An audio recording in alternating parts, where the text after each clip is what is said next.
Disebut titisan dewa, ini keunikan dan asal-usul suku Batak. Membahas suku Batak di Sumatera Utara menjadi hal yang cukup menarik. Karena selain salah satu suku terbesar, suku Batak juga memiliki berbagai cerita unik dan mengagumkan. Apalagi orang-orang hebat di negeri ini banyak berasal dari suku Batak, mulai dari artis, pejabat, pengusaha, pengacara, dan sebagainya. Kali ini terkait dengan asal-usul suku Batak, hal ini cukup menarik karena ada beberapa versi. Asal-usul suku Batak sangat sulit untuk ditelusuri dikarenakan minimnya situs peninggalan sejarah yang menceritakan tentang suku Batak. Mengutip dari berbagai sumber, berikut asal-usul suku Batak dari berbagai versi.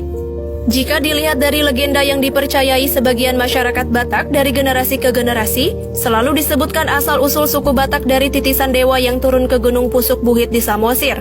Pusuk Buhit daerah Cianjur mula-mula sebelah barat Pangururan di pinggiran Danau Toba.